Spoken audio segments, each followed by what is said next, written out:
Hi, Peter Walker here and welcome to today's edition of the Transition Guide. Now today we're going to look at sales and marketing and really how that is critical to your business, especially if you're in a market like the UK right now where we're currently in recession and markets around the world are going into an economic decline.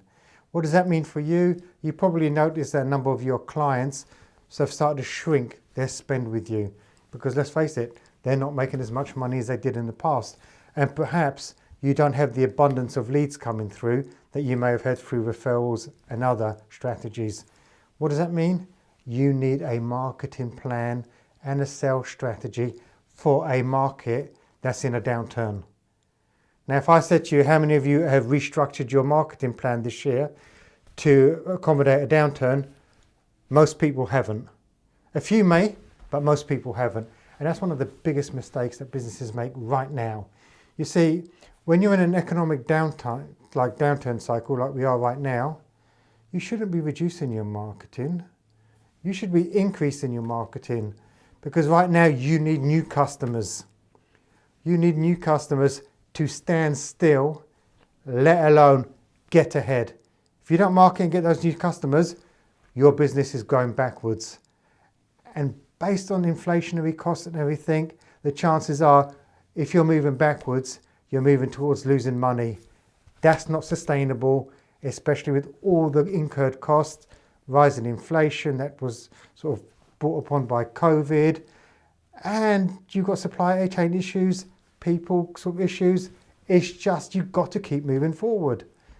Now, you have got businesses that do some marketing, and this is what I call guilt marketing, where they'll go out there and they'll do some stuff because they believe they should have a website, they should do some social posting, but they never ever question the results from it.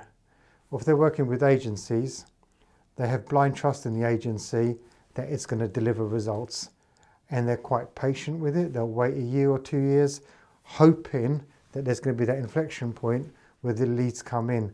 But at the end of the day, that tends not to happen. So as an entrepreneur, you've got to take ownership. You've got to take control of your marketing and your sales strategy if you want your business to succeed. And if you've got a team that does it for you in-house, you've still got to take ownership to make sure they're working on the right things. Do not abdicate this like most people do. It will be catastrophic for your business. So first and foremost, where does your leads come from? Now, the majority of people, they probably get their leads through either referrals, or if they're lucky, they'll get it on the internet. And let's face it, the biggest source of information today is Google. My question to you is, are you on Google? And are you visible on Google?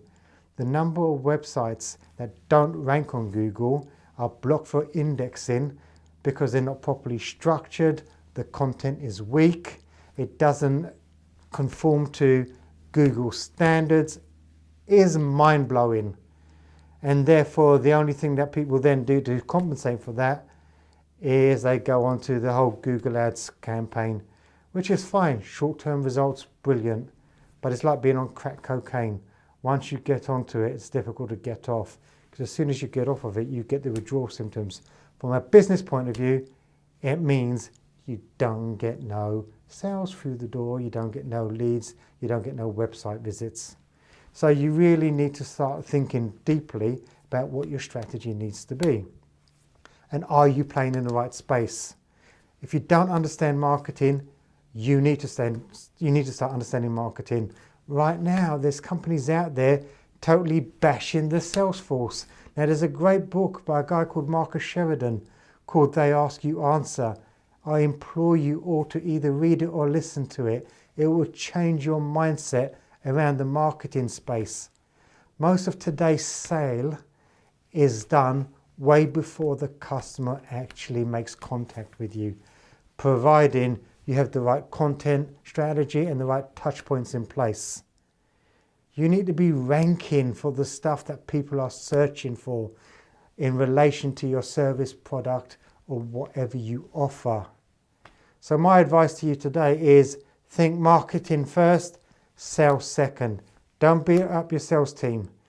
Your sales team's job really isn't to be going out there and getting the leads. Your sales team's job is out there to convert the leads, which should be generated by your marketing engine. And actually, if you get it right, your marketing becomes your sales engine because it will do the conversion for you. Now, if you've enjoyed today's episode, please like it, share it, and don't forget to hit the subscribe button so you don't miss future episodes. Really important because there's tons of content coming out every week. Don't want you to miss out. If you've got any questions around the marketing and sales, you want to look at your structure, head over to Bulker.com and get in touch. But like I said, first place to start would always be They Ask You Answer by Marcus Sheridan. It's a fantastic read. And always remember that failing to learn is learning to fail.